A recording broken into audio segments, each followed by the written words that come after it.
Shalom, shalom, shalom, shalom, bien-aimés. Bienvenue à ce rendez-vous. Je bénis le Seigneur de ce qui nous a donné le saut de vie, de ce qui nous a permis d'être là. Et nous croyons que l'Esprit de Dieu, l'Esprit de vérité, va encore nous accompagner pendant ces moments. La dernière fois, malheureusement, nous avons été coupés. Il y avait un souci au niveau de la connexion. J'ai beau essayer de la rétablir, par la suite, ça n'a pas marché. Et donc, du coup, voilà, nous avons donc terminé notre poste sans vouloir vraiment le terminer. Bon, mais l'essentiel avait déjà été dit.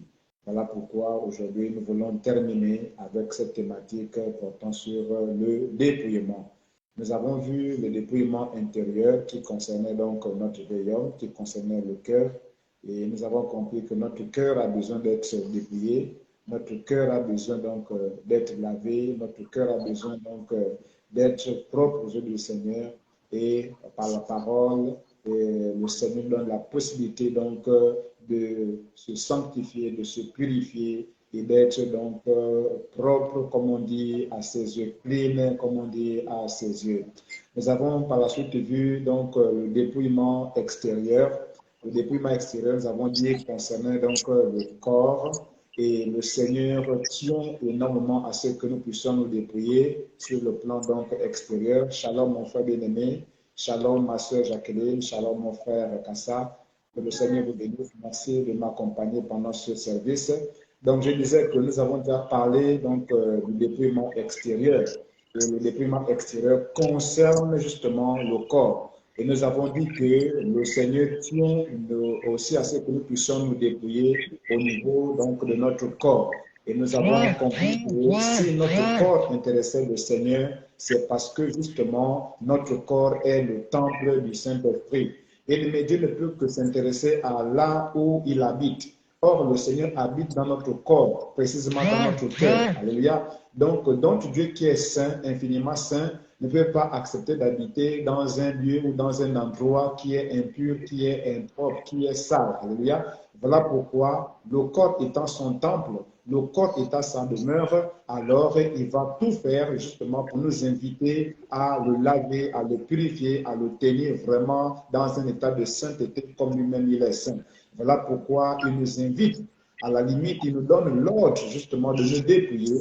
À la limite, il nous donne vraiment l'ordre vraiment de nous débarrasser, d'ôter, vraiment de nous détourner, d'enlever sur notre corps tout ce qui peut le souiller. Alléluia. Et donc, nous avons compris par là que le Seigneur tient donc à notre corps. C'est vrai qu'on dit souvent que le Seigneur regarde au cœur, mais ça, c'est la tromperie du diable. Ça, c'est la séduction du diable. Le Seigneur regarde non seulement au cœur, mais il regarde aussi par-dessus tout au corps. Parce que notre dépouillement doit concerner non seulement le cœur, mais aussi concerner le corps. Parce que le cœur et le corps, bien entendu, sont la créature de Dieu. C'est Dieu qui a pris son temps à nous former un corps et il nous a donné donc son souffle de vie et nous avons été donc maintenant des êtres vivants. Si Dieu n'avait pas besoin du corps, il n'aurait pas dû nous donner le corps. Mais si Dieu a pris la peine de donner le corps, c'est parce qu'il a vu que le corps était très très important pour lui, pour la seule gloire de son nom. Donc, par là, nous avons compris que le dépouillement du corps est nécessaire. Si nous voulons aller au ciel, bien-aimés, si nous prétendons aller au ciel, si vraiment nous avons l'ambition d'aller au ciel, bien-aimés, nous avons un moyen que Dieu nous a donné, c'est le moyen du dépouillement. Alléluia. Nous devons nous dépouiller totalement, intérieurement comme extérieurement, du dedans comme du dehors. Nous avons vraiment le devoir de nous dépouiller. Parce que sans le dépouillement, elle déclare que sans la sanctification, personne ne verra le Seigneur. Alléluia. Or, le dépouillement, justement, c'est le processus qui nous amène à la sanctification totale. Alléluia. Si nous ne nous dépouillons pas, on ne peut pas prétendre marcher dans la sanctification totale. Parce que la sanctification totale prend notre être tout entier, l'intérieur comme l'extérieur. Et je prenais déjà l'image d'un verre d'eau, par exemple. Nous voulons prendre un verre d'eau. Imaginez que vous partiez chez quelqu'un et vous avez soif et vous pouvez prendre de l'eau. Imaginez que la personne vous amène un verre à l'extérieur sale, mais à l'intérieur c'est propre. Est-ce que vous aurez le courage de prendre cette eau? Ce n'est pas évident, alléluia. Parce que vous allez d'abord regarder à l'aspect extérieur verre pour pouvoir justement refuser cette eau. C'est la même chose, bien aimé. Le Seigneur non seulement regarde à notre cœur, ça c'est une évidence, mais il regarde aussi à notre corps, parce que notre corps, c'est l'aspect extérieur de notre être. Alléluia. Et donc, au finish, nous avons compris que nous devons nous dépouiller justement de tout ce qui nous empêche d'être propre, d'être pur, d'être agréable devant le Seigneur. Alors, je vous pose la question. Finalement, de quoi devons-nous nous dépouiller? Puisque le Seigneur nous invite à nous dépouiller, de quoi exactement? Alors, la dernière fois, nous avons dit qu'on doit se dépouiller sur le plan extérieur de toutes les parures mondaines, les ornements mondains, de tout ce que le monde aujourd'hui nous propose comme ornement, comme produit de beauté, comme tout ce qui nous amène à changer de peau, à changer de couleur de peau, à devenir comme des animaux. Comment est-ce que quelqu'un de normal peut avoir des ongles longs jusqu'à 10 cm ou 5 cm, je ne sais pas quoi. Regardez un peu les femmes qui se maquillent aujourd'hui. Regardez un peu les femmes qui se mettent en valeur au travers des beautés, des produits artificielle. Bien aimé, ça c'est simplement la séduction, c'est simplement la tromperie du diable qui amène toutes ces femmes et malheureusement les hommes sont déjà rentrés dans la danse et malheureusement ça, la destination c'est quoi? C'est donc le feu donc, de l'enfer. Mais aujourd'hui nous comprenons bien aimé que nous avons besoin pour plaire au Seigneur de marcher donc dans la sanctification. Nous avons besoin aujourd'hui pour plaire au Seigneur de marcher dans une sainteté vraiment, vraiment à la dimension divine parce que c'est là que le Seigneur nous attend. Alléluia. Alors bien aimé, aujourd'hui nous allons donc parler maintenant de quelque chose de particulier, les dieux étrangers. Parce que bien aimé, nous avons compris la dernière fois que les produits de beauté, les maquillages et tous les éléments que les femmes mettent sur elles, et malheureusement aussi les gens mettent sur elles, Dieu voit ça comme des dieux étrangers. Par exemple, les boucles d'oreilles, les bagues, que ce soit des bagues de mariage, bagues de fiançailles, ou quoi que ce soit, les gourmettes, les bracelets, toutes ces choses-là, Dieu voit ça. Je vous dis bien aimé, le Seigneur voit ça comme des dieux étrangers. Nous avons cité par exemple le livre de Genèse, chapitre 35. Nous avons lu les versets 1 jusqu'à 5. Là, le Seigneur nous a très bien montré que, effectivement, les parures ou encore les bracelets ou encore les anneaux que la maison de Jacob avait sur lui, c'était aux yeux de Dieu comme des dieux étrangers. Alléluia. Et donc, Dieu leur avait demandé d'enlever ces dieux étrangers. Dieu leur a demandé de ôter ces dieux étrangers pour pouvoir justement continuer la route vers donc la destination que le Seigneur leur avait demandé d'aller. Alléluia. Donc aujourd'hui, nous allons parler justement de ces dieux étrangers-là. Alléluia. Nous allons parler donc de ces dieux étrangers. Amen, amen. Alors, déjà rappelons une chose.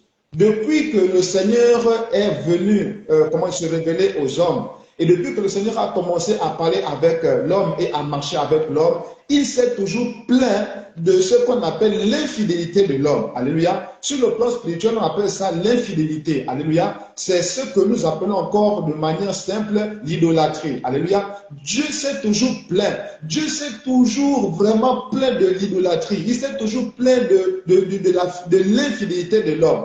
Dieu a toujours voulu que l'homme marche avec lui. Dieu a toujours voulu que Dieu soit fidèle à lui. Mais malheureusement, avec les pressions de la société, avec les pressions des hommes autour, bien aimé, l'homme vraiment n'a pas toujours marché comme le Seigneur voulait. Et à partir de là, le Seigneur a toujours vraiment cherché à ramener l'homme. Parce que vous savez, Dieu aime vraiment l'homme. Mais malheureusement, l'homme ne comprend pas l'amour de Dieu. L'homme n'arrive pas à recevoir l'amour de Dieu. Malheureusement. Mais qu'est-ce que vous voulez? C'est ça la mentalité de l'homme. Mais Dieu ne s'est jamais découragé. Voilà pourquoi, bien aimé, nous avons compris finalement que si Dieu nous invite à nous débarrasser des dieux étrangers, alléluia, parce que les dieux étrangers, c'est quoi réellement? Un dieu étranger, c'est quoi réellement? Nous avons défini ce que c'est qu'un dieu étranger. Mais je voudrais d'abord qu'on comprenne que tant que nous ne marchons pas avec Dieu, tant que nous mettons Dieu de côté pour pouvoir maintenant s'attacher à d'autres choses en dehors de Dieu, nous devons comprendre par là que nous sommes devenus infidèles et la chose à laquelle nous sommes attachés devient à une certaine mesure un Dieu pour nous. Alléluia.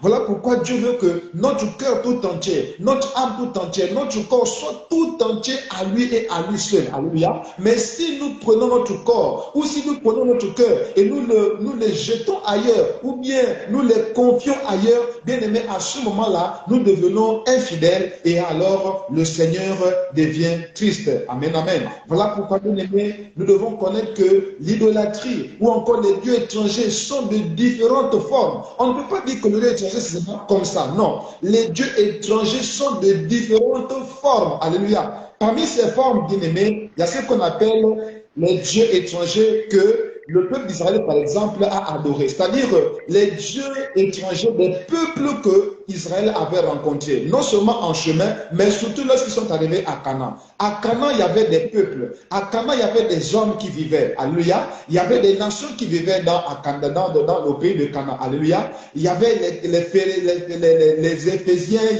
les Étiens, les Phérésiens et tout.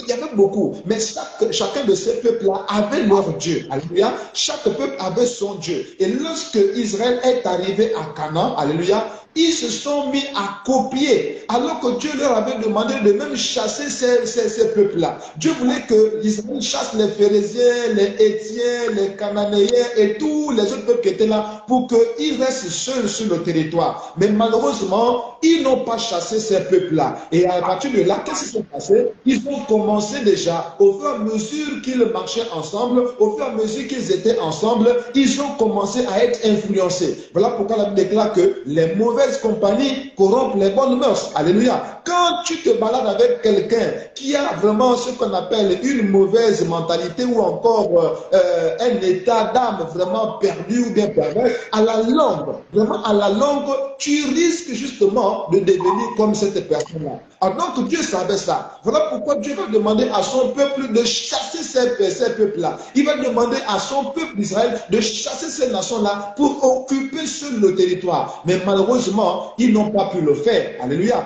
Parce qu'ils étaient attachés aux choses que ces peuples-là leur proposaient. Amen, amen. Voilà pourquoi les dieux étrangers, premièrement, sont donc les dieux que les autres peuples adorent. Amen, amen. Nous, toi et moi, mon frère, ma soeur, nous avons un Dieu. Le Dieu qui appelle le ciel et la terre. Le Dieu qui est venu mourir à la croix pour toi et moi, donc pour toute l'humanité. C'est ce Dieu-là que nous devons adorer. C'est ce Dieu-là que nous devons suivre. Maintenant, si nous suivons d'autres choses ou d'autres personnes ou bien d'autres dieux qui ne sont pas l'Éternel, qui ne sont pas Jésus, alors à ce moment-là, ces personnes, ces choses-là ou ces dieux-là, Dieu les appelle des dieux étrangers. Alléluia. Ça, c'est la première catégorie ou encore la première forme de dieux étrangers. La deuxième forme de dieux étrangers, c'est quoi? Ce sont les images taillées ou encore les pierres taillées ou bien le bois taillé. Aujourd'hui, on peut assimiler ça un peu aux corbeilles, aux calebasses, aux cordes qu'on attache autour des reins, parfois même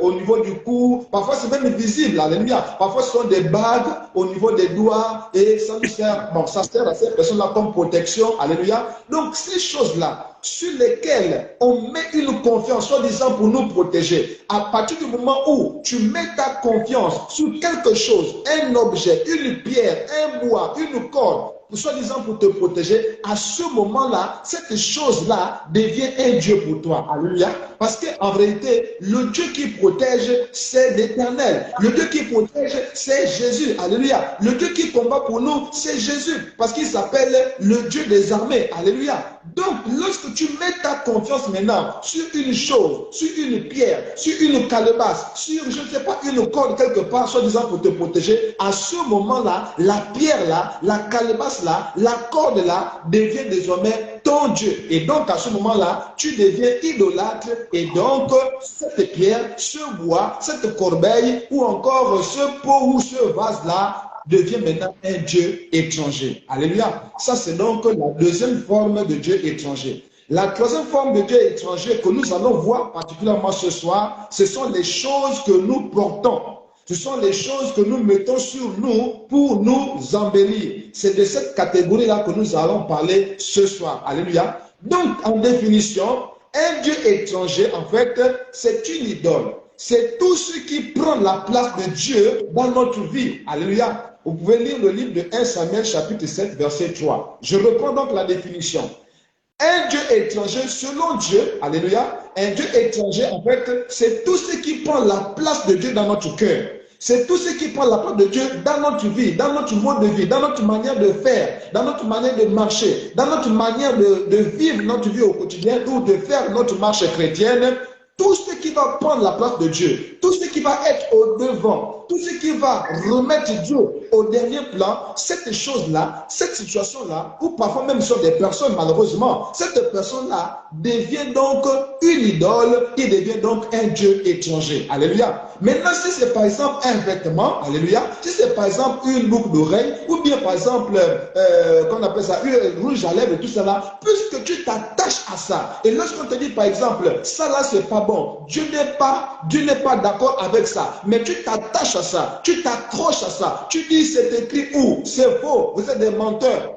Ça là, ta réaction là prouve à suffisance que tu as déjà été vaincu par la chose en question. Tu es déjà assujetti à la chose en question et à ce moment-là, cette chose devient un Dieu étranger. Alléluia. Donc mon frère, ma soeur, nous devons savoir une chose. La définition de l'idolâtrie, la définition de Dieu étranger que Dieu donne, alléluia, est nettement différente de celle que nous donnons. Alléluia. Nous avons tendance à minimiser. Nous avons tendance toujours à dire les choses avec beaucoup de négligence. Alléluia. Avec beaucoup de légèreté. Mais laisse-moi te dire, mon frère, ma soeur, que le Dieu étranger dont nous parlons ici, bien-aimé, c'est vraiment plus, c'est plus qu'un morceau de bois qu'on met là, une statue qu'on voit par exemple chez les catholiques là-bas. C'est plus que ça, bien-aimé. Parce que dès qu'une chose prends la place de Dieu dans ton cœur ou dans ta vie de tous les jours, cette chose-là devient déjà un Dieu étranger. C'est ce que tu dois comprendre, mon frère, ma soeur. Alléluia. Et à partir de là, bien-aimé, nous comprenons encore que le Dieu étranger, selon Dieu, c'est tout ce que Dieu a en horreur. Alléluia. C'est-à-dire, c'est tout ce que Dieu ne veut pas voir. C'est tout ce que Dieu ne veut pas voir sur toi. Parce que nous sommes en train de parler du dépouillement extérieur. Et là, nous touchons le cas des dieux étrangers. Donc, le Dieu étranger, selon Dieu, c'est tout ce que tu peux mettre sur toi, mais que Dieu n'est pas d'accord pour que tu mettes ça. Alléluia. Je prends l'exemple. Tu mets par exemple la perruque. Alléluia. Dieu ne veut pas que tu mettes la perruque, mais tu mets quand même la perruque. À ce moment-là, la perruque devient un Dieu étranger. Alléluia. Tu mets par exemple les boucles d'oreilles. Or, dans la Bible, Dieu interdit les boucles d'oreilles. Dieu voit ça comme un Dieu étranger. Dieu te voit maintenant comme un esclave lorsque tu places boucles d'oreilles sur tes oreilles. Mais puisque tu es attaché à ça et tu ne veux pas te détacher de ça, à ce moment-là, la boucle d'oreille devient un Dieu pour toi, donc un Dieu étranger. Parce que ton Dieu, normalement, c'est l'Éternel. Ton Dieu, normalement, c'est Jésus. Mais puisque tu as déjà quelque chose qui prend la place de Dieu dans ton cœur, puisque tu as déjà sur toi quelque chose qui t'amène même à être en porte-à-faux avec la parole de Dieu, à ce moment-là, cette chose qui t'amène dans la désobéissance de la parole de Dieu, cette chose-là devient un Dieu étranger pour toi. Donc, quand on te dit que les femmes ou bien les hommes ne doivent pas mettre les boucles d'oreilles, mais tu mets ça quand même, à ce moment-là, puisque c'est écrit que ce ne sont que les esclaves qui demandaient à qui on mettait les boucles d'oreilles. Maintenant que toi, tu refuses d'enlever les boucles d'oreilles, tu continues à mettre les boucles d'oreilles sur tes oreilles. À ce moment-là, tu mets de côté la parole de Dieu, tu écartes la parole de Dieu, et qu'est-ce que tu deviens à ce moment-là? Tu deviens un rebelle. Alléluia. Et ces boucles d'oreilles-là deviennent maintenant ton Dieu. Alléluia. Or, il est écrit que les rebelles, les idolâtres n'entreront pas au ciel. Alléluia. À ce moment-là, tu vois comment tu mets en jeu, tu mets en danger ton entrée au ciel. Pourquoi? Parce que tu es attaché à quelque chose qui va passer. Parce que, bien aimé, les convoitises du siècle présent, les convoitises du monde vont bientôt passer. Mais nous devons être attachés à ce qui ne passe pas. Ce qui ne passe pas, c'est la parole de Dieu. Alléluia. Ce qui ne passe pas, c'est notre marche avec le Seigneur pour nous conduire à l'éternité. Ça là, bien aimé, la présence de Dieu, bien aimé, ne passera jamais. jamais. Parce que notre Dieu est éternel. Voilà pourquoi, mon frère, ma soeur, nous devons nous dépouiller, nous devons nous débarrasser de tous les dieux étrangers que nous mettons sur nous et qui nous empêchent demain à aller au ciel. Bien-aimé, il y aura beaucoup de surprises au ciel. Bien-aimé, toi, ma soeur, toi, mon frère, qui te maquille avant d'aller, avant de passer dans un studio, par exemple. Ma soeur, avant de venir à l'église, tu te maquilles, tu te peintures, tu te décores, soit disant que tu vas louer le Seigneur. Mais tu lui dis, non, c'est pas Dieu que tu vas louer à ce moment-là. Non, non, non, non, non. Tu es en train de louer ton Dieu. Et ton Dieu là, c'est Satan. Ton Dieu là, c'est le serpent ancien. Parce que ces choses-là que tu mets sur toi là, les boucles d'oreilles là, les maquillages là, les fonds de teint là, les make-up là, toutes ces choses-là, ça vient de quelque part. Ça vient du monde qu'on appelle le monde des eaux. Oh, qui commande le monde des eaux, ce n'est que le serpent ancien, le Léviathan. Alléluia. C'est celui-là qui commande donc le monde des eaux. Et comme tu prends les choses, les articles qui viennent du monde des eaux, à ce moment-là, tu adores qui? Tu n'adores plus le Dieu véritable, mais tu adores un faux Dieu. Pourquoi? Parce que tu as mis sur toi les choses qui appartiennent à ce faux Dieu-là.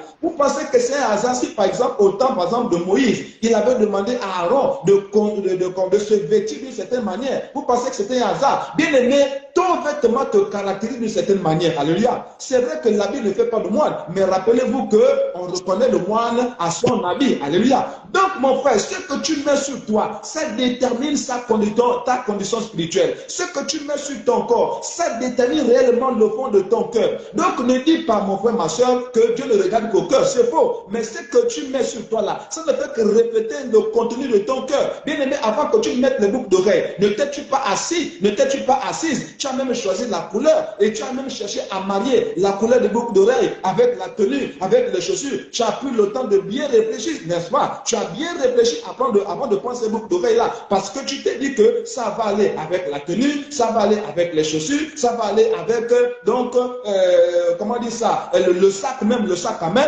Tu as réfléchi, tu as bien réfléchi, mon frère, ma soeur. Donc ne dis pas que Dieu ne regarde qu'au cœur. Eh, mon frère, ma soeur, Dieu regarde et au cœur, mais il regarde aussi à ton corps, parce qu'en réalité, c'est ce qui sort de la bouche, c'est-à-dire qui sort du cœur là, qui souille. Donc, mon frère, ma soeur, si tu as mis les boucles d'oreilles, c'est parce que ton cœur est encore souillé. Si tu as mis, bien entendu, les faux cheveux, c'est parce que ton cœur est encore souillé. Si tu as mis le fond de teint, c'est parce que ton cœur est encore souillé. Donc, ne viens pas nous mentir, ne viens pas nous séduire ici en disant que Dieu ne regarde qu'au cœur, il ne regarde pas au corps. Mais, mon frère, ma soeur, non, ne te trompe pas, ne te laisse pas séduire. Dieu regarde au cœur, mais il regarde aussi à ton corps. Pourquoi? Parce que ce que tu mets sur ton corps là, c'est d'abord le cœur qui a décidé. Amen, amen. Donc voilà, bien aimé, ce qu'on doit retenir à partir de là. Sachant que les choses que nous mettons sur nous, beaucoup de choses aujourd'hui sont maintenant envoûtées. Beaucoup de choses aujourd'hui sont vraiment, comment dire ça, chargées négativement. Par qui? Par le diable avec tous ses agents. Alléluia.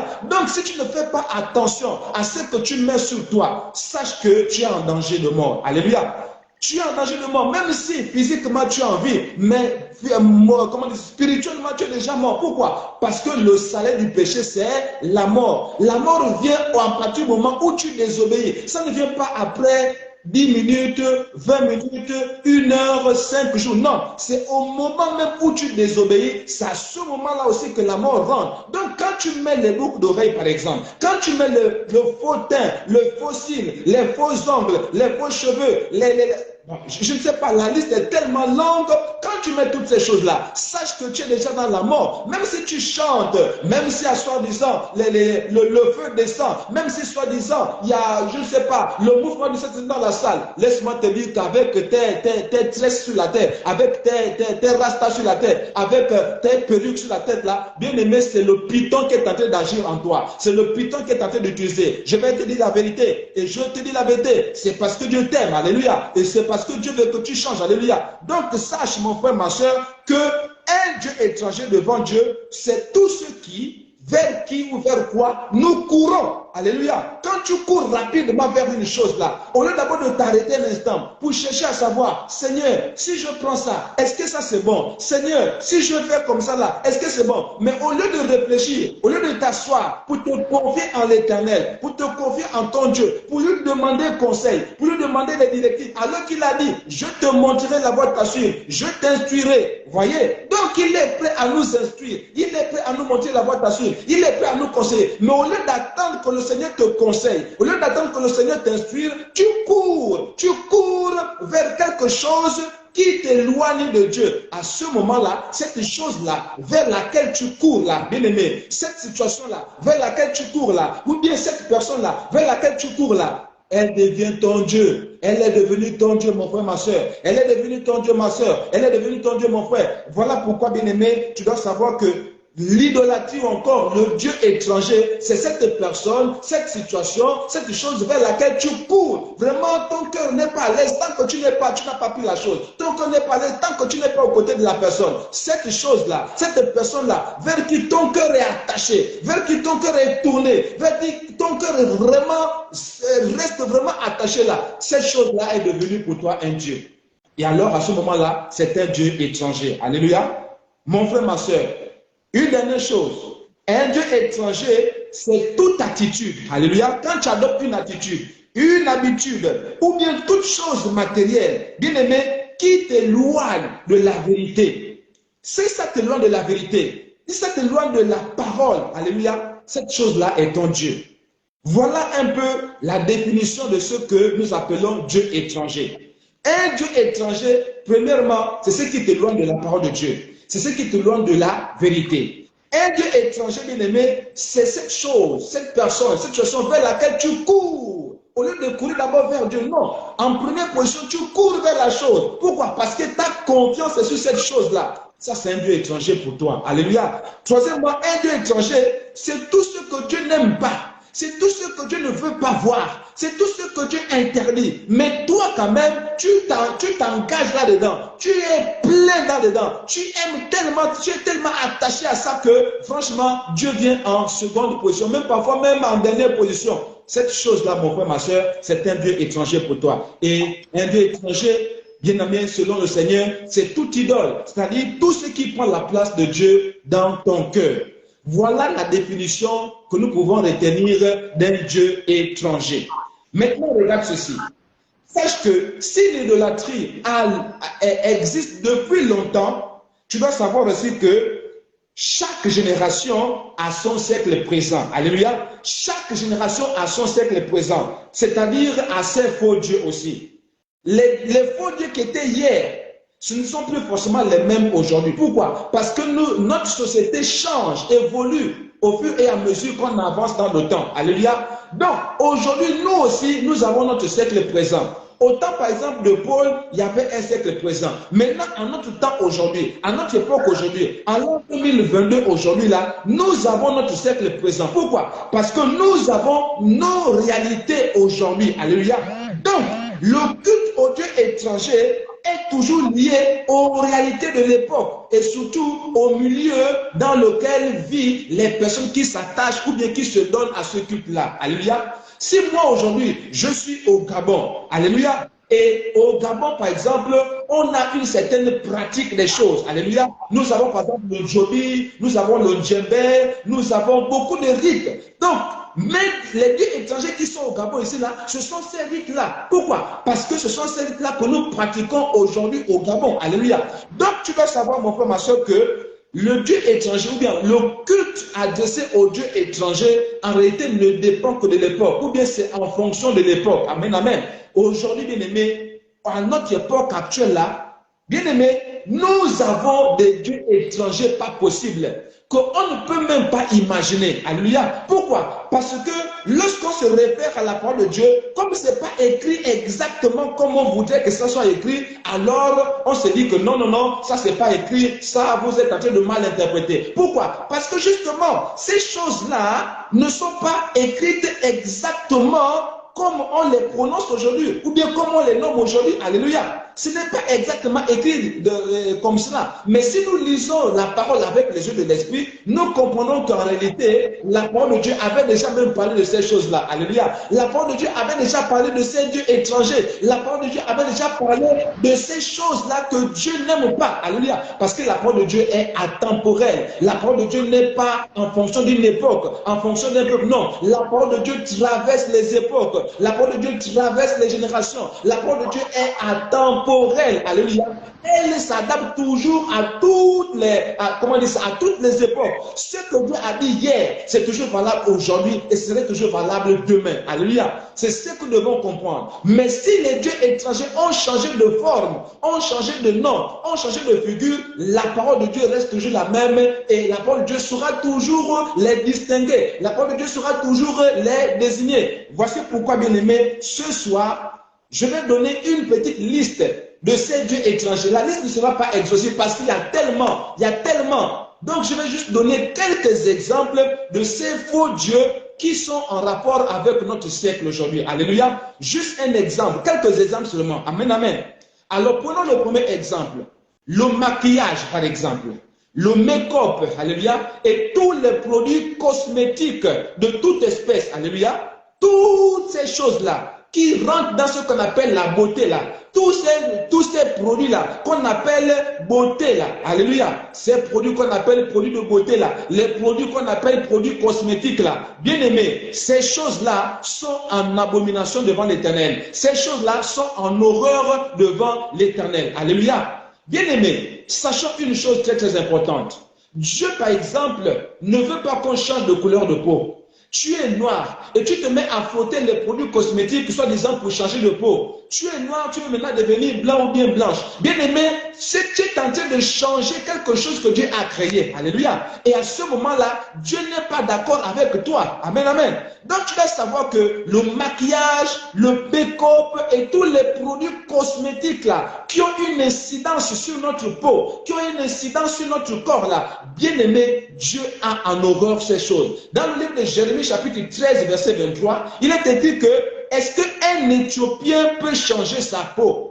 Est-ce que par exemple un léopard peut changer ou peut enlever ses taches? Non. Pour te dire mon bien-aimé que normalement en tant qu'homme noir ou bien femme noire, la couleur de ta peau là te convient. Dieu a trouvé bon de te donner la couleur noire. La couleur de ta peau là, Dieu a voulu que ça soit de cette manière-là. Maintenant, quand tu changes maintenant de couleur de peau, mon frère, ma soeur, dis-toi que tu es déjà en train d'entrer en conflit avec ton Créateur. Tu es en train de te rébeller. Alléluia. Donc, Dieu est contre la dépigmentation. Alléluia. Dieu est contre le changement de forme. Alléluia. La forme de sein, forme de fesses, forme de hanches. Bref, il y a déjà beaucoup de choses. Pourquoi? Parce que les hommes ne sont pas satisfaits de ce que Dieu leur a donné. Et donc, ils se mettent à corriger leur Créateur. Bien aimé, comment est-ce que tu peux? Comment est-ce que toi, à ton niveau, simple créature, on souffle seulement sur toi, tu meurs, tu tombes tout de suite là. Comment est-ce que toi, tu peux oser changer ce que le Créateur a pris le temps de créer avec amour? Comment tu peux oser cela, bien aimé? C'est simplement la rébellion. C'est la rébellion qui agit ainsi. Et si tu continues dans cette rébellion-là, mon frère, ma soeur, sache que tu vas aller loin de Dieu, tu vas aller en enfer, tu vas aller dans le feu éternel. Et ce n'est pas ce que Dieu veut pour toi. Mais si tu persistes dans ces choses-là et que tu meurs là-dedans, mon frère, ma soeur, sache que tu seras donc en enfer. Tu seras loin de Dieu. Jérémie chapitre 13, verset 23. Romains chapitre 9, verset 20 à 21. Ésaïe 29, verset 16. Ces trois textes-là vont te permettre d'aller lire, d'aller méditer et de réfléchir par rapport à ce que tu es en train d'écouter ou ce que tu vas écouter après. Alléluia. Tu vas donc lire ces textes-là. Je reprends Jérémie 13, 23. Romains chapitre 9, verset 20 à 21. Ésaïe 29, verset 16. Ces passages montrent que Dieu ne veut pas qu'on change de couleur, qu'on change de forme. Dieu ne veut pas qu'on touche à la couleur de notre peau. Dieu ne veut pas de chirurgie. La chirurgie esthétique là, ça c'est le diable. La chirurgie esthétique là, ça c'est la pensée du diable. Ça c'est la projection du diable. Ça c'est le plan du diable. Alléluia. Reste comme Dieu t'a créé. Alléluia. Garde les formes que Dieu t'a données. Il sait pourquoi il t'a donné ces formes-là. Bien aimé, si tu es une femme, ça veut dire qu'il y a un homme quelque part qui va t'aimer avec la forme là. Il y a un homme quelque part qui va t'aimer avec la couleur là. Il y a un homme quelque part qui va t'aimer avec bref, il va t'aimer tel que tu es. Il y a un homme que Dieu avait déjà prévu pour toi. Voilà pourquoi il t'a créé ainsi. Alléluia. Donc quand tu changes de forme, tu changes la forme des seins, la forme des hanches, la forme des cuisses, la forme des fesses. Bien aimé, soi-disant pour non, mais non, arrêtons de corriger Dieu, arrêtons de corriger notre Créateur. Notre Créateur nous a créés parfaits et il veut que nous soyons ainsi. Alléluia. Deuxième chose, le tatouage et les piercings. Alléluia. Tu te mets à te tatouer. Tu tatoues ton corps. Tu écris maintenant sur ton corps. Alors que ton Créateur n'a rien écrit sur ton corps. Maintenant, toi, tu te permets d'écrire sur ton corps, mon frère, ma soeur, ce qu'on appelle le tatouage. Est-ce que tu connais même l'origine du tatouage? Est-ce que tu connais même la signification du mot tatouage? Alléluia. Quand tu vas aller rechercher le mot tatouage là, tu vas comprendre qu'en fait, le tatouage là, ça a une origine satanique. Alléluia. Tatouage là cache le nom d'un démon, le nom d'un esprit démoniaque. C'est ce que tu ne sais pas. Donc, quand tu te tatoues, en fait, c'est comme si tu appelais un mauvais esprit. Pas comme si, en fait, tu es en train d'appeler un démon à rentrer dans ta vie. Et ce démon-là aura la forme, le visage, bref, il aura la forme de ton tatouage. Donc, par exemple, si tu te tatoues, par exemple, un tigre, le démon-là aura la forme du tigre, aura la méchanceté du tigre, aura les ajustements du tigre dans toi, dans ta vie. C'est ce que tu ne sais pas. Si tu te tatoues, par exemple, une sirène, ça veut dire que tu appelles les esprits des eaux dans ta vie. Et ce sont les esprits des eaux qui vont donc t'influencer, qui vont influencer ta vie. Et c'est ce que tu dois comprendre aujourd'hui, mon frère, ma soeur. Les piercings là, tu perces le nez, tu perces les oreilles, tu perces la langue, tu perces... Mon Dieu, mais comment est-ce qu'un être est créé vraiment à l'image de Dieu va se défigurer comme ça, soi-disant pour se faire belle, ou soi-disant pour se faire beau? Non, bien-aimé, ça c'est de la rébellion, mon frère, ma soeur. Donc pour les tatouages là, pour les piercings là, il faut lire le livre de Lévitique chapitre 19, verset 28. C'est là-bas que Dieu interdit les tatouages. C'est là-bas que Dieu interdit que tu perces ton corps. Alléluia. C'est dans le livre de Lévitique chapitre 19, verset 28. C'est le même livre aussi, Lévitique 21, verset 5. Alléluia. Là, tu vas voir que Dieu ne veut pas que nous puissions faire des marques sur nous. Les marques charnelles sur nous là. Dieu ne veut pas. Dieu ne veut pas que tu mettes les marques charnelles, les marques mondaines sur toi. Non. Dieu veut plutôt que tu portes ces marques. Oui, bien-aimé. Paul pouvait déjà dire que moi, je me glorifie des marques de Christ, des marques de Jésus-Christ. Donc, tu dois voir sur toi les marques de Jésus. C'est-à-dire que si on te frappe à cause du nom de Jésus, voici une marque que le Seigneur va apprécier. Si par exemple, on te blesse à cause du nom de Jésus, voici une marque que le Seigneur va apprécier. Si vraiment on te brûle à cause de Jésus, voici une marque que tu devras porter sur toi. Alléluia. Tu peux lire le livre de Galates chapitre 6, verset 17. C'est là où Paul dit que lui, ces marques qu'il veut, ce sont les marques de Christ. Bien aimé, vaut mieux qu'on te brûle à cause du nom de Jésus. Vaut mieux qu'on te blesse à cause du nom de Jésus. Même si tu as la cicatrice, mais tu vas toujours te souvenir que la cicatrice là, c'est à cause du nom de Jésus. Voilà une marque que tu pourras avoir sur toi. Pourquoi? Parce que tu l'as eu à cause du nom de ton Seigneur Jésus. Alléluia. Mais toute autre marque qui ne vient pas de Jésus, bien, qui ne vient pas à cause de Jésus, alléluia, ces marques-là sont des abominations devant l'Éternel. Donc les tatouages, les piercings, toutes ces choses-là, ce sont des abominations que le Seigneur te demande aujourd'hui d'enlever. Amen, amen. Troisième chose maintenant, les pantalons. Oh, oui, il y a beaucoup de raisonnements. Oh non, c'est ça, c'est le pantalon femme. Bien aimé, je vais te dire une chose aujourd'hui. Lis d'abord Deutéronome chapitre 22, verset 5. Deutéronome chapitre 22, verset 5. C'est là qu'on parle de vêtements d'homme. Beaucoup disent que non, là-bas qu'on parle de vêtements d'homme, on n'a pas pesé que sur le pantalon. Voilà des raisonnements charnels. Voilà les raisonnements qui perdent. Alléluia. Bien aimé, pantalon là, c'est un vêtement d'homme. La preuve, mon frère, ma soeur, quand toi, ma soeur, par exemple, toi qui portes le pantalon, quand tu veux, par exemple, te soulager, qu'est-ce que tu fais? Tu es obligé d'enlever le pantalon, n'est-ce pas? Alors que moi, l'homme, quand j'ai le pantalon, quand je veux me soulager, je n'ai même pas besoin d'enlever le pantalon. Il suffit seulement que je fasse descendre ma braguette et je me libère tout simplement. C'est une preuve déjà suffisante, sans rentrer dans les détails, que le pantalon, c'est un vêtement purement homme. Maintenant, quand tu dis non, ça c'est le pantalon femme là, ça c'est la séduction tout simplement. Ça c'est la séduction tout simplement et tu dois sortir de là. Il n'y a pas de pantalon femme, mon frère, ma soeur. Il n'y a pas de pantalon femme. Le pantalon, c'est un vêtement d'homme. Un point, un trait. Si tu portes les pantalons, soit disant que c'est sous forme femme, ma soeur, toi ma soeur, sache que tu es dans la perdition. Si tu ne... Bon, mon frère, je vais te dire la vérité aujourd'hui. Si tu écoutes les raisonnements des hommes, tu vas te perdre. Vaut mieux que tu puisses regarder à la parole. Alléluia. Que tu puisses observer la parole. Alléluia. Parce qu'au moins tu pourras dire à Dieu, mais moi j'ai lu ta parole et je n'ai fait que faire ce que ta parole m'a dit. Là au moins tu peux te sauver. Mais si tu fais autre chose en dehors de la parole de Dieu, mon frère, ma soeur, sache que tu es perdu. Alléluia. Donc, comme dit ma soeur Koroma, la nature nous enseigne, bien-aimés. La nature elle-même, ça nous enseigne, bien-aimés. Tout ce que nous vivons au quotidien, ça nous enseigne. Comment est-ce que toi tu peux dire que le pantalon c'est aussi, il y a les pantalons femmes. Comment est-ce que maintenant quand tu veux par exemple te soulager, tu es obligé d'enlever tout le pantalon pour pouvoir te soulager. Alors que ceux qui ont conçu le pantalon, ils avaient bien réfléchi, ils avaient bien pensé, ils avaient dit que comme c'est un pantalon, comme le pantalon c'est pour les hommes, il n'a pas besoin de faire descendre le pantalon, qu'il ouvre seulement la braguette et puis se soulage. Bien aimé, c'est ça la vérité. Donc, ma soeur, sache ce soir que les pantalons là, c'est un vêtement d'homme. Il n'y a pas de pantalon femme. Il n'y en a pas. Il n'y en a pas, ma soeur. Il faut que tu le saches. Il n'y a pas, mon frère, ma soeur. Alléluia. Il n'y a pas de pantalon donc femme. Un rabbi homme reste ami d'homme. C'est tout. Alléluia. Alors, la troisième chose, c'est quoi?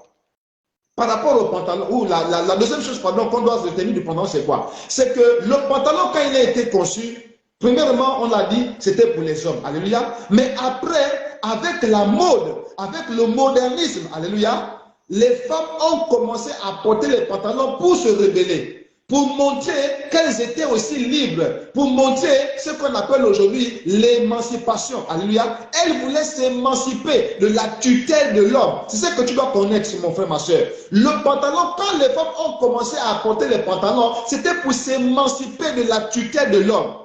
C'était pour s'émanciper de la tutelle de l'homme. C'est ce que tu dois comprendre, mon frère, ma soeur. Donc, mon frère, comment est-ce que tu peux penser, toi, ma soeur, comment tu peux penser que le pantalon, c'est pour les femmes? Non, le pantalon, c'est pour les hommes. La preuve, c'est que lorsque les femmes ont voulu s'émanciper de la tutelle de l'homme, alors elles ont porté le pantalon. Il y a même une expression dans la vie quotidienne, dans la vie courante qui dit, mais la femme là, c'est la femme là qui porte le pantalon dans la maison. Pourquoi? C'est parce qu'on sait très bien. La nature nous enseigne, bien aimé. Ah, ma soeur, merci, ma soeur, pour ma phrase. La nature nous enseigne. Pourquoi est-ce que souvent on dit que qui porte le pantalon dans la maison? Ah, mais la femme là, c'est elle qui porte le pantalon dans la maison. Pourquoi? Parce qu'on a compris que le pantalon, c'est un vêtement d'homme. Alléluia. La nature nous enseigne, bien aimé. Donc, tu dois savoir que le pantalon a été porté par les femmes pour s'émanciper. Voilà pourquoi le concept de l'émancipation de la femme là, c'est un concept diabolique. Le concept de l'émancipation de la femme là, ça vient tout droit du monde des ténèbres. Alléluia. Parce que la femme n'a pas besoin de s'émanciper. Pourquoi? Parce qu'elle n'est pas l'esclave de l'homme. Dieu nous a créés égaux. Alléluia. Dieu nous a créés égaux selon le salut. Alléluia. Mais au point de vue des positions dans la société, au point de vue de la position dans le foyer, au point de vue de la position dans la maison, il y a une hiérarchie. Alléluia. C'est ce qu'on doit comprendre, alléluia. Si sur le plan du salut, nous sommes égaux, si sur le plan de la valeur spirituelle, nous sommes égaux parce que Jésus est mort en même temps pour les hommes comme pour les femmes, mais sur le plan de position, l'homme est à la tête, l'homme est le chef, alléluia. Et donc l'homme n'a pas à écraser la femme et la femme n'a pas à se sentir écrasée, non pas du tout. Parce que naturellement, la hiérarchie a déjà été établie. Que chacun soit seulement à sa place, c'est tout. On n'a pas besoin de chanter l'émancipation de la femme, l'émancipation de la femme. Non, on n'a pas besoin de ça. Parce que Dieu avait déjà tout établi d'avance. Et c'est ça, c'est dans ce mot-là que normalement on devrait marcher, alléluia. Donc mon frère, ma soeur, sache que le mouvement féministe, le mouvement de l'émancipation de la femme là, c'est un concept diabolique. Et malheureusement, ce concept-là est même rentré dans l'église. Aujourd'hui, dans les églises, on célèbre la journée de la femme. Oh mon Dieu, mon frère, quelle malédiction! Dans l'église, vous allez célébrer la journée mondiale ou la journée, je ne sais pas, mondiale de la femme ou bien annuelle de la femme, je ne sais pas. Et pendant ce jour-là, bien aimé, qu'est-ce qui se passe? Abomination. C'est la femme qui va prêcher, c'est la femme qui va présider le culte, c'est la femme qui va tout prendre. C'est la femme qui va contrôler le culte ce jour-là. Mais ça, c'est une abomination. Est-ce que vous pouvez imaginer vraiment l'impact spirituel qu'aura ce culte-là qui sera dirigé exclusivement par les femmes devant les hommes qui sont assis, qui acquiescent, oui, oui, elle prêche bien. Mais ça, c'est l'esprit de Python qui prend le pouvoir à ce moment-là dans l'église du Seigneur. Dans l'église du Seigneur, le Python va prendre le pouvoir dans l'église du Seigneur à cause de la fumeuse idée de l'émancipation de la femme. Bien-aimés, évitons le désordre, bien-aimés. La place de l'homme, c'est être chef. La place de la femme, c'est de seconder l'homme, c'est d'aider l'homme, c'est de suivre l'homme dans la mission que Dieu lui a donnée. Alléluia. L'homme n'a pas à écraser la femme et la femme n'a pas à se sentir écrasée. Alléluia. Mais, bien aimé, chacun doit rester à sa place et doit rendre gloire à Dieu de ce qu'il a mis à cette place-là. L'homme doit rendre gloire à Dieu parce que Dieu lui a donné la position de chef. Et la femme doit rendre gloire à Dieu parce que Dieu lui a donné la position de aide, de soutien de l'homme. Alléluia. C'est de cela que chacun de nous devra se glorifier. Mais quant à dire émancipation de la femme, ça c'est la rébellion cachée. C'est la rébellion voilée de la femme. Alléluia. Alors que la femme doit rester soumise à l'homme, à son mari, le diable dit non, la femme tu dois t'émanciper, tu dois te sentir libre, toi aussi tu as les droits, toi aussi tu as les droits. C'est ce que le diable chante aux oreilles de la femme aujourd'hui. Et la femme, étant bercée par ce chant satanique, va maintenant chercher à s'émanciper alors qu'elle est en train de se perdre. Amen, amen. Bien-aimé, ça c'est le plan du diable. Voilà pourquoi, bien-aimé, le pantalon, c'est une stratégie satanique pour émanciper la femme, pour mettre dans le cœur, dans les pensées de la femme, la rébellion pure et simplement. Et il y a beaucoup de rebelles aujourd'hui. Il y a des femmes dans les églises qui viennent en pantalon. Et vous voyez comment les pantalons là dessinent leur forme. Vraiment, les hommes, ils sont vraiment ils sont exposés malheureusement. Mais il y a aussi les hommes qui aiment ça. C'est ça aussi le problème. C'est ça. On ne mérite que ce qu'on a, bien aimé. Alléluia. On ne mérite que ce qu'on a. Alléluia. C'est ça le problème. Nous les hommes là, c'est ce que nous voulons malheureusement. Est-ce que nous avons fait un effort de mettre de l'ordre dans notre église? Les pasteurs, nous sommes les premiers à encourager les femmes à s'habiller de cette manière. Nous sommes les premiers à encourager les femmes à se rebeller dans les foyers, à se rebeller dans la société. Pourquoi? Parce que nous voulons les choses de ce genre-là. Mais bien aimé, sache mon frère, ma soeur, que le pantalon n'est que l'expression de la rébellion que le diable avait déjà inspirée à Ève depuis le jardin là-bas. Ah, voilà pourquoi, mon frère, ma soeur, tu dois savoir que le pantalon, il n'y a pas pour les femmes. Le pantalon reste un habillement ou un habit d'homme, un point, un trait, et c'est ce qu'on va retenir. Et j'ai donné le texte de Deutéronome chapitre 22, verset 5. Va le lire avec les yeux de l'esprit. Ne va pas le lire avec les yeux de la chair. Parce que tant que tu liras avec les yeux de la chair, tu vas toujours contredire cette parole, alors que la parole de Dieu est très claire. Amen, amen. La quatrième chose que nous allons citer aujourd'hui encore, le quatrième lieu étranger que nous allons citer aujourd'hui, c'est quoi? C'est les fossiles. Ah, les fossiles, tout ce qu'il y a de faux, hein? Fossiles, faux ongles, faux cheveux, faux teint, ce qu'on appelle généralement fond de teint. Donc le faux teint, les rajouts, les lentilles, les perruques, les vernis, les rouges à lèvres, les mèches, qu'elles soient synthétiques ou naturelles. La mèche, c'est la mèche. Tant que ce n'est pas ton cheveu à toi, ton cheveu naturel à toi, ça veut dire que c'est quelque chose d'étranger. Donc c'est un Dieu étranger que tu mets sur le temple du Seigneur. Un Dieu étranger que tu mets sur le temple de Dieu. Ton Dieu à toi, le Créateur, qui t'a donné les cheveux. Tu vas dire non, les cheveux là c'est pas bon. Tu préfères prendre les cheveux des autres. Tu ne sais pas d'où viennent ces cheveux. Mais sache que les cheveux brésiliens, les cheveux naturels là, tout ce qu'on voit, les tissages, je ne sais pas si c'est les tissages, les mèches naturelles qu'on voit. Est-ce que vous savez que la plupart de ces cheveux-là viennent de l'Inde? Or, nous savons que l'Inde, c'est un pays d'abomination. C'est un pays de faux dieux. C'est un pays de démons où les gens sacrifient leurs cheveux aux idoles, aux dieux étrangers, aux faux dieux. les Krishna, les Shiva, et ils sacrifient leurs cheveux à ces dieux, à ces faux dieux-là. Et ces cheveux-là sont envoûtés, ces cheveux-là sont remplis de démons. Et c'est ces cheveux-là que vous prenez pour mettre sur le temple de Dieu. Ma soeur, mon frère, non, réveillons-nous bien-aimés. Réveillons-nous bien-aimés. Sortons de cette séduction-là. Sortons de cette séduction-là et recherchons la vérité. Si nous lisons le livre de Apocalypse chapitre 22, versets 18 à 19. Je reprends Apocalypse 22, versets 18 à 19. Deuxième texte, Tite chapitre 2, verset 3. Je reprends Apocalypse 22, versets 18 à 19. Tite chapitre 2, verset 3. Ou encore 1 Thessaloniciens chapitre 4, verset 4. Qu'est-ce que Dieu dit là-bas? Dieu dit que on doit avoir l'extérieur honnête.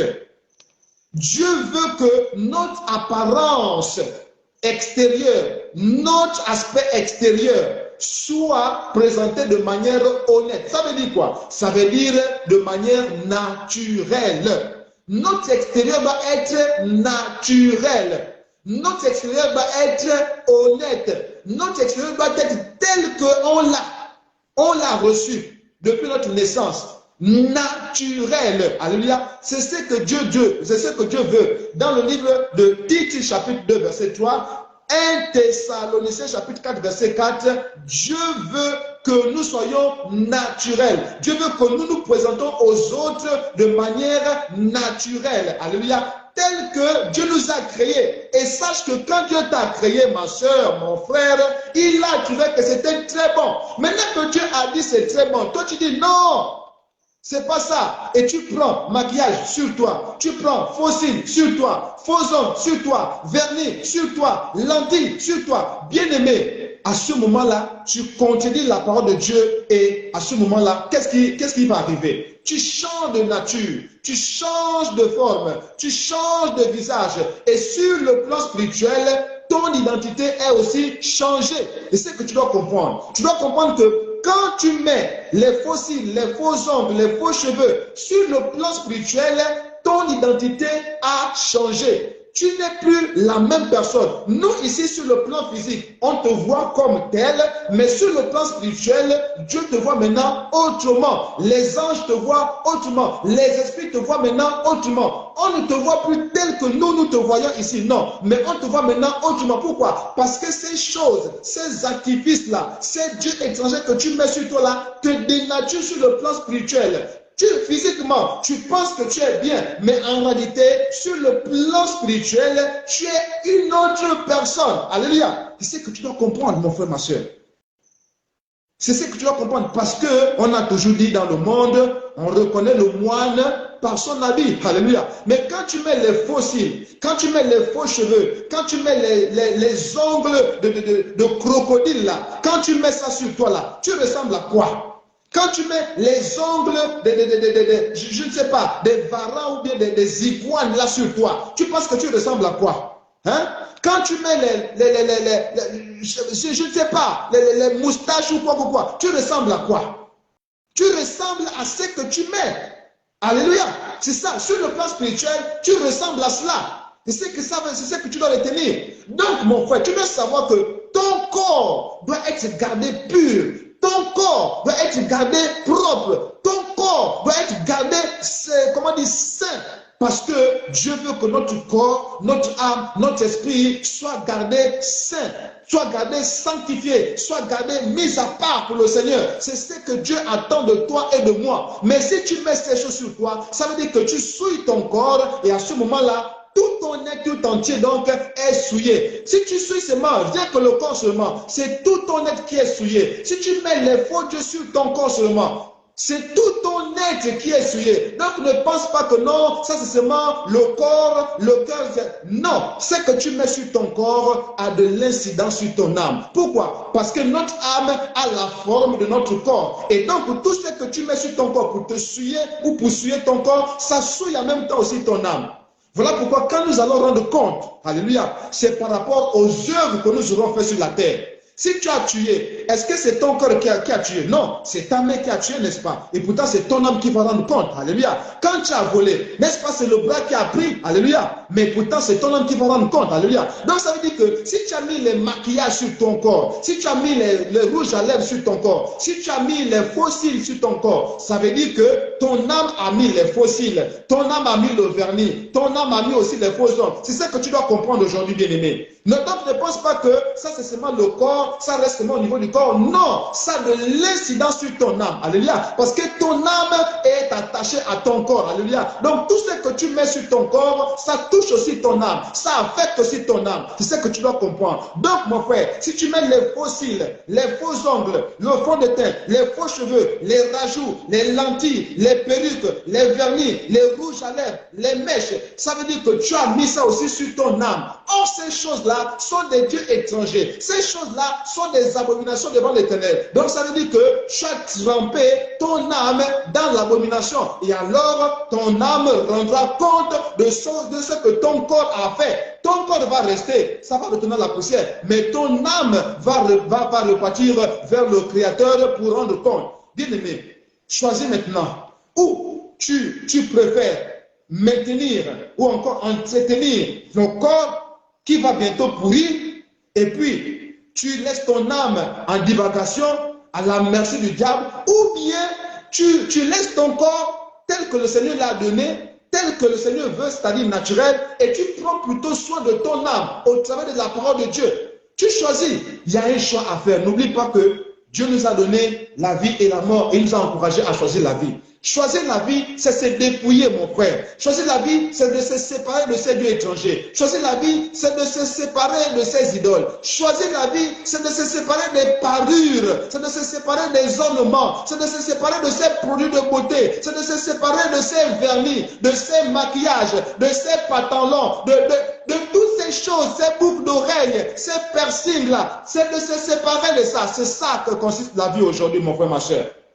Après avoir cru en Jésus, après avoir donné ta vie à Jésus, après avoir accepté Jésus, après avoir dit, Seigneur Jésus, je te donne ma vie, il te reste maintenant une chose, marcher dans la sanctification totale. Et la sanctification totale, c'est l'expression du dépouillement. Alléluia. Si tu veux marcher dans la sanctification, alors dépouille-toi à l'intérieur comme à l'extérieur. Alléluia. Autre chose encore, mon frère, ma soeur. La liste, je l'ai dit, ne sera pas exhaustive. Mais sache quand même qu'il y a quelques éléments qui sont trop prégnants et il faut quand même qu'on mette une emphase là-dessus. Une autre chose, c'est quoi? Ce sont les tresses. Les tresses, les locks, les rastas, ces choses-là. Bien aimé, 1 Timothée chapitre 2, verset 9 interdit formellement les tresses et tout ce qui y ressemble. Alléluia. Dieu ne veut pas que nous mettions les tresses sur nos têtes ou bien tout ce qui ressemble aux tresses. Non, Dieu ne veut pas. Quand Dieu dit ni de tresses, attends, ou bien c'est le français qui est difficile. Je ne pense pas que le français soit difficile. C'est bien clair. Le français est même très simple à ce niveau-là. Je ne veux ni de tresses, ni. Le ni là, conjonction de coordination. Alléluia. C'est une conjonction de coordination qui exprime la négation. C'est-à-dire qui dit non à quelque chose, qui refuse quelque chose, qui réfute quelque chose, qui rejette quelque chose. Le ni là, ni de tresse. Ça veut dire sans tresse, aucune tresse, pas de tresse du tout, jamais de tresse. C'est ce que ça veut dire. Mais toi tu dis non, c'est pas ça. C'est pas les tresses, on va pas mettre les tresses compliquées, c'est juste un peu, non, c'est juste les tresses simples. Tresse, c'est tresse. Il a dit ni de tresse. Ou bien tu veux qu'on lise en direct ici, là, le 1 Timothée 2, verset 9. Tu veux qu'on lise ça? Bien aimé. Ni de tresse, c'est bien écrit ni de tresse. Donc ça veut dire pas de tresse du tout. Donc ne cherche pas à raisonner à ce niveau-là. Ni de tresse veut dire pas de tresse. Alléluia. Pas de tresse du tout. Donc ne mets pas de tresse du tout sur ta tête, mon frère, ma soeur. Parce que malheureusement, il y a déjà les hommes qui mettent les tresses, mon Dieu. Non seulement les tresses, mais elles sont même interdites pour la femme, mais toi, l'homme, tu mets les tresses, alors que c'est même une honte pour toi de mettre les tresses. C'est déjà une honte de mettre les tresses. Et en plus de cela, les tresses sont même interdites pour les femmes. Comment est-ce que tu peux mettre déjà même une chose qui est interdite même pour les femmes? La tresse est déjà interdite pour les femmes. Mais toi, l'homme, tu mets ça quand même. C'est une honte pour toi, mon frère. Toi qui mets les tresses. C'est une honte, mon frère. Il faut changer. Sors de là, mon frère, ma soeur. Donc, Dieu ne veut pas de tresse, ni tout ce qui ressemble aux tresses sur notre tête. Il ne veut pas. Gardons nos cheveux. Nous, les hommes, on doit garder nos cheveux courts, bien rasés, bien peignés, tout cela. Vous, les femmes, vous devez aussi garder vos cheveux normaux, à l'air normal, simple, sans tresser. Avec, bien entendu, en prenant soin de ces cheveux-là, bien entendu. Mais sans tresser, c'est ça qu'on doit retenir. Alléluia. C'est ce que ça veut dire, ni tresse, ni tresse. Alléluia. L'autre chose qu'on doit dire, c'est encore ce soir, c'est quoi? Ce sont les bijoux. Oh, là vraiment, les bijoux. Pourquoi est-ce que Dieu ne veut pas qu'on porte des bijoux? Il faut d'abord savoir pourquoi. Bien aimé, avant de bouder, avant de raisonner, avant de régimber là, cherche d'abord de savoir pourquoi est-ce que Dieu interdit les bijoux, par exemple. Sache que au temps de Moïse, rappelle-toi, puisque tu lis quand même la Bible, au temps de Moïse, dans Exode chapitre 32, alléluia, Moïse est parti sur la montagne parce que Dieu l'a appelé. Et Aaron est resté en bas de la montagne. Et il a subi la pression du peuple. Et le peuple a dit, non, fabrique-nous un Dieu. Le Dieu qui nous a fait sortir d'Égypte, il faut le fabriquer. Et qu'est-ce qu'il a fabriqué? Il a fabriqué un veau d'or. Mais pourquoi le veau d'or, bien aimé? Pourquoi il a fabriqué le veau d'or? Pourquoi il n'a pas fabriqué le singe ou bien la poule ou bien... Pourquoi le veau d'or? Parce que le veau d'or rappelait un dieu égyptien. Il y a un dieu égyptien qui a la forme d'un veau. Alléluia. C'est ça en fait. Donc eux, ils se sont rappelés de ces dieux-là, alors que c'est un dieu étranger. Est-ce que tu comprends? Et maintenant, donc, quand Aaron va bâtir ce dieu-là, qu'est-ce que Dieu va faire? Dieu sera fâché et Dieu va les frapper. Donc, mais avec quoi Aaron a fabriqué ce veau d'or-là? Mais avec les bijoux. Avec tous les bijoux que le peuple d'Israël avait. Les femmes, les bijoux que les femmes avaient, les bijoux que les hommes avaient. Aaron a tout récupéré. Et il a fondu tout cela dans un feu et il a fabriqué le veau. Donc non seulement les bijoux ont servi à fabriquer un faux Dieu, un faux étranger. Ça c'est la première chose. Mais aussi ce Dieu-là rappelait un Dieu égyptien alors qu'ils étaient déjà sortis de l'Égypte. Alléluia. Donc, eux, ils sont sortis seulement de corps de l'Égypte, mais le cœur était resté en Égypte. Vous voyez cette abomination? C'est ça l'attitude des chrétiens aujourd'hui. Le corps est dans l'église, le corps est là, mais en réalité, le cœur est toujours dans le péché. Et tu dis que Dieu ne regarde qu'au cœur, mais tu te trompes tout simplement, tu te séduis tout simplement, ma soeur. Toi qui dis que Dieu ne regarde qu'au cœur, regarde Israël. Le corps était là dans le désert, mais le cœur était resté en Égypte. Pourquoi? Parce qu'ils ont fabriqué un veau d'or qu'ils avaient vu en Égypte en réalité. Parce que le veau d'or là, le veau là, c'était en fait l'image d'un dieu égyptien. Vous voyez? Donc leur cœur était resté en Égypte pendant que leur corps était dans le désert. Pendant que leur corps cherchait à aller à Canaan, mais leur cœur était resté en Égypte. Vous voyez cette abomination? Alléluia.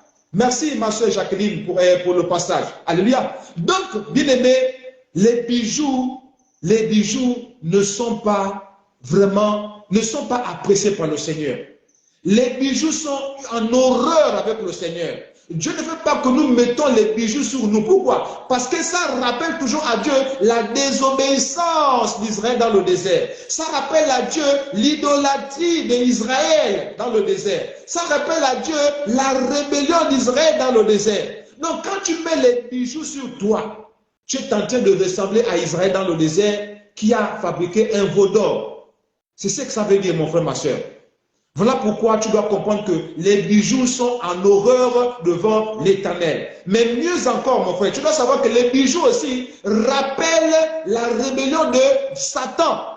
Satan s'était rébellé pourquoi? Parce qu'il était beau. C'était lui, l'ange de lumière. Il s'appelait à l'époque Lucifer, c'est-à-dire l'ange de lumière. La Bible déclare qu'il mettait un saut à la perfection de Dieu. C'est-à-dire que quand on devait rechercher la perfection de Dieu là, il fallait seulement regarder Lucifer. Quand tu regardais Lucifer, tu pouvais tout de suite dire que oui, Dieu est parfait. Tu vois? Donc quand Lucifer a vu ça, il s'est dit, mais tiens, si déjà je peux mettre le saut à la perfection de Dieu, donc ça veut dire que je peux prendre la part de Dieu. Ah, mon frère, ma soeur, c'est ce qui nous arrive aujourd'hui, malheureusement, l'orgueil.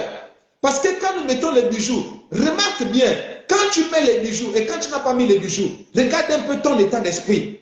Quand tu as déjà mis les bijoux, tu as l'impression de ne plus marcher sur la terre. Surtout les femmes. Quand la femme a déjà mis les bijoux, oh là là, tu as l'impression qu'elle ne touche plus le sol, quoi. Vraiment, elle ne touche plus le sol. Ça te donne l'orgueil. Ça te donne une condescendance envers les autres. Ça te donne une certaine hauteur vis-à-vis des autres, vis-à-vis de ceux qui n'ont pas ce que tu as. Alléluia. C'est ça, malheureusement. Donc, les bijoux, là, qui étaient une abomination devant l'Éternel, là, agissent toujours de la sorte aujourd'hui. Alléluia. Les bijoux là sont aussi appelés les dieux étrangers. Dans le livre de Genèse chapitre 35, alléluia. Dans le livre de Exode chapitre 33, les bijoux sont appelés aussi les dieux étrangers. Dieu a demandé à Israël d'enlever les ornements. Exode chapitre 33, verset 1 à 6, lisez là-bas. Dieu a demandé à Israël d'enlever les ornements. Pourquoi? Parce que Dieu avait en horreur, Dieu avait en abomination les ornements, les parures que Israël avait mises sur lui. Voilà pourquoi toi, tu dois comprendre que les bijoux, que ce soit les bagues de mariage, que ce soit les bagues de fiançailles ou quoi, que ce soit les bracelets, les chaînettes, les gourmettes, les anneaux d'hiver, tout ce que nous mettons là pour nous décorer là, ça là, on doit jeter ça. Pourquoi? Parce que c'est seulement des dieux étrangers, c'est tout. Comme toi, tu appartiens à Dieu, que ton corps est le temple de Dieu, alors tu dois comprendre que le temple de Dieu n'a pas besoin de ces béquilles-là. Le temple de Dieu n'a pas besoin de ces idoles-là. Le temple de Dieu n'a pas besoin de cette parure-là. Non. Le temple de Dieu a besoin de la parole. C'est le temple de Dieu. Alors, donc, on doit décorer le temple de Dieu avec ce qui appartient à Dieu. C'est la parole de Dieu qui va te décorer. Parmi les décorations, parmi les bijoux que tu dois mettre sur le temple de Dieu, c'est quoi? C'est l'amour, la patience, la bénignité, la mesure de soi, la fidélité. Bref, les fruits de l'esprit, quoi. La paix, la joie, ce sont ces fruits-là de l'esprit. Galates 5, verset 22, là. Ce sont ces fruits-là qui doivent maintenant constituer des bijoux sur toi. Alléluia. Voilà les bijoux que Dieu veut voir sur toi. La paix, la joie, l'amour, la charité, la bénignité, la fidélité, la mesure de soi, la patience, la douceur. Voici les bijoux que Dieu attend de toi. Voici les bijoux que Dieu veut voir sur toi. Voici les bijoux que Dieu veut voir sur notre corps ou bien Dieu veut voir sur nous. C'est cela, mon frère, ma soeur. Manifeste la fidélité, manifeste l'amour, manifeste la joie, manifeste la patience, manifeste la douceur. Les gens doivent voir en toi la douceur. Les gens doivent voir en toi la patience. Les gens doivent voir en toi tout ce que Galates 5, verset 22 dit. C'est ça qui va se refléter aux yeux du monde pour attirer les regards de ces hommes-là sur le Seigneur. Mais quand tu mets les bijoux, bien aimé, tu es en train d'attirer la convoitise sur toi et donc la perdition sur toi. Voilà pourquoi on doit se séparer des bijoux. Amen, amen. Genèse 35, verset 1 à 5. Ésaïe chapitre 3, verset 21. 1 Pierre 3, verset 1 à 3. C'est là qu'on parle des bijoux qu'il faut bien sûr s'en séparer. Une autre chose, les parfums. Les parfums haut de gamme, même parfois aussi les parfums bas de gamme. Bien aimé, sache que le diable a miné le terrain. Même au niveau des parfums, bien aimé, même si ce sont les parfums bon marché, bien aimé, le diable n'a pas négligé un secteur. Tous les secteurs sont minés. Si déjà même le diable est dans l'église, tu penses que ce n'est pas dans les choses là qu'il ne va pas rester? Bien aimé, sache que le diable a miné le terrain partout. Donc même les parfums, que ce soit les parfums haut de gamme, que ce soit les parfums bas de gamme, bien aimé, tu dois faire attention aux parfums que tu achètes. Tu dois faire attention aux parfums que tu mets sur toi. Bien aimé, les parfums, tu sais à quoi ça renvoie? Les parfums renvoient à la mort. Bien aimé, prenons un exemple, parce que les gens aiment toujours prendre cet exemple. Oh, mais Dieu, mais Jésus lui-même a accepté le parfum de cette femme-là, de cette femme de mauvaise vie. Bien aimé, c'est parce que vous ne lisez pas correctement la Bible. Si vous lisiez correctement la Bible, vous devez comprendre. Le Seigneur devait vous révéler les choses. Mais quand vous lisez avec les yeux charnels, avec la convoitise dans le cœur, avec le désir que la parole de Dieu vienne satisfaire donc à vos convoitises là, voilà pourquoi vous ne voyez plus très bien. Si vous lisez très bien, Jésus va même dire à ceux qui vont reprocher la femme là d'avoir versé ce parfum là, Jésus va leur dire quoi? Il va dire que non, cette femme-là a embaumé mon corps d'avance. Vous allez lire l'histoire dans le livre de Marc, chapitre 14. Marc chapitre 14, verset 3 à 9. Allez-y lire ça. Bien-aimé, ma soeur Dorcas, si tu peux noter ça encore, s'il te plaît. Marc chapitre 14, verset 3 à 9.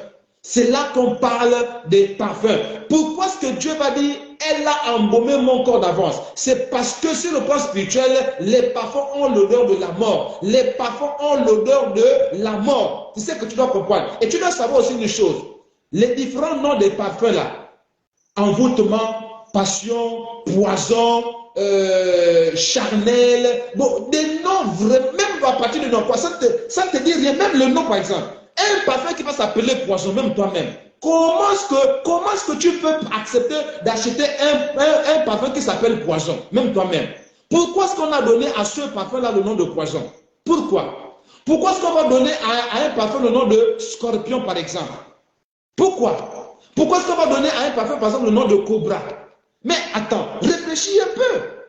Donc c'est fait à dessein. C'est fait à dessein. C'est parce que quand le scorpion te mord là, hein, mon frère, si tu es quelque part où il n'y a pas de secours, tu vas mourir. Quand le cobra te mord là, mon frère, si tu n'es pas, s'il n'y a pas de secours, tout de suite là, tu vas mourir.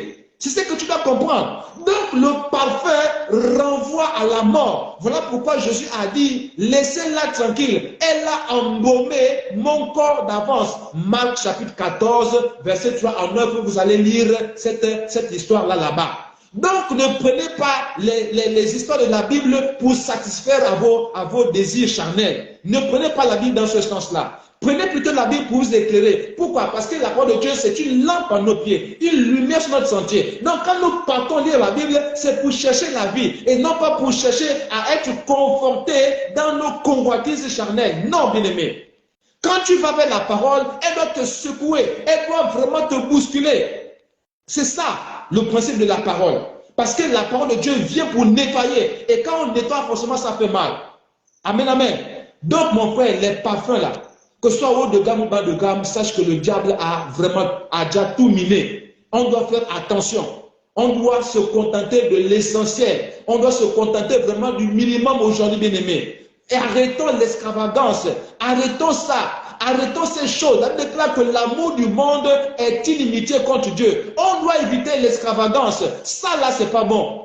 Évitons ça, bien-aimés. Soyons modestes comme le Seigneur nous le demande. Soyons modestes dans tout ce que nous avons. Soyons modestes. Évitons le bling-bling. Le bling-bling là, ça va t'amener en enfer. Et en enfer, le bling-bling là va se transformer en cri de terreur, en cri de douleur.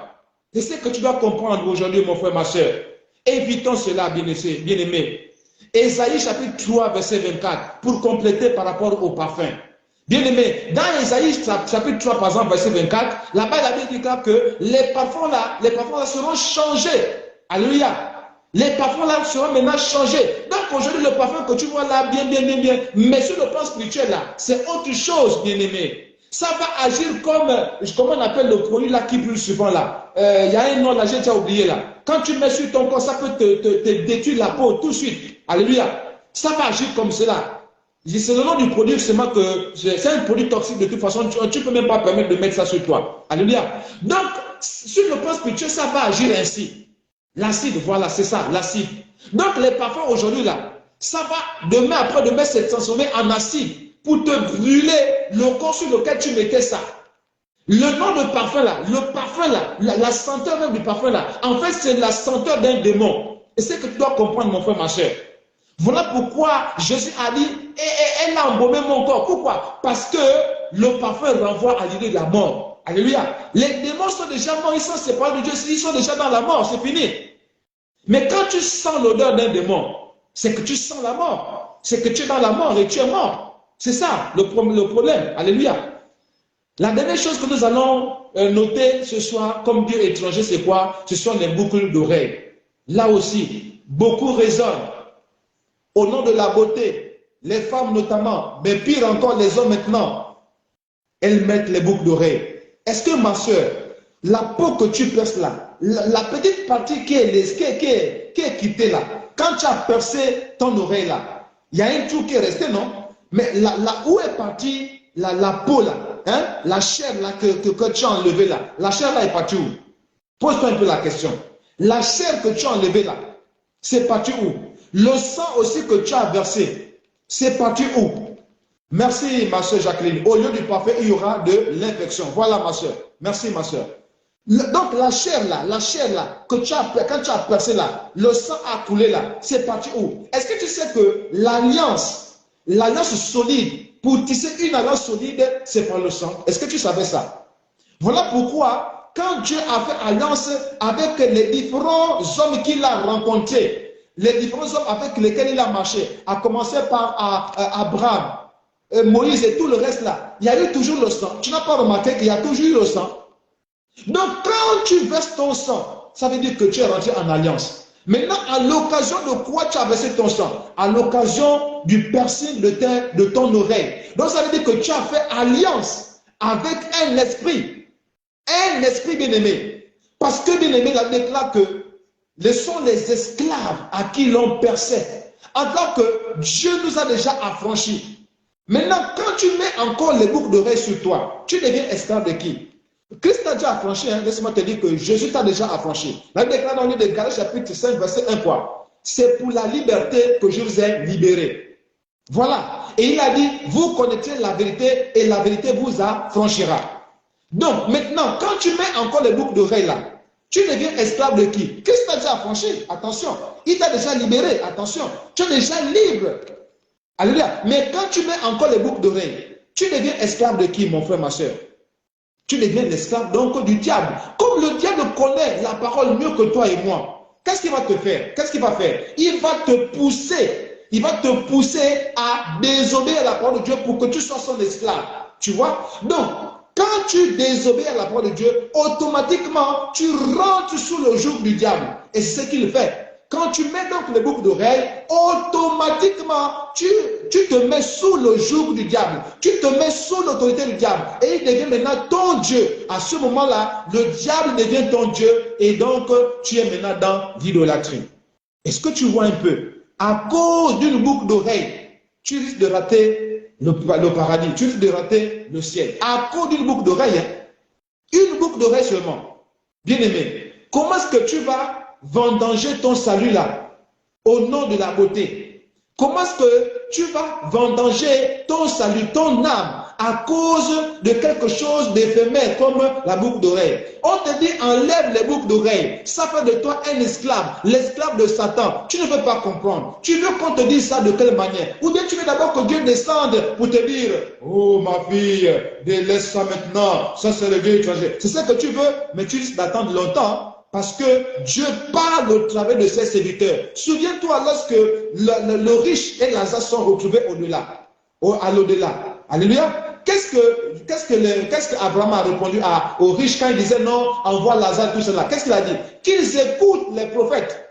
Alléluia. Maintenant que je te parle, je fais office de prophète. Et je te parle au nom de l'Éternel. Et je te dis ce qui est conforme à la sainte doctrine. Je te parle de ce qui est conforme à la vérité, la parole de Dieu. Je te cite les versets bibliques pour que tu ailles lire, non pas avec les yeux de la chair, non pas avec un esprit de contestation, mais que tu ailles avec humilité devant le Seigneur, que tu te prosternes devant le Seigneur, que tu lui demandes humblement de te révéler toutes ces choses-là. De te dire si vraiment ce que je t'ai dit ce soir, c'est vraiment la vérité. Je t'assure que si tu le fais avec un cœur humble, si tu le fais avec la soif de découvrir la vérité, je t'assure qu'il va te révéler.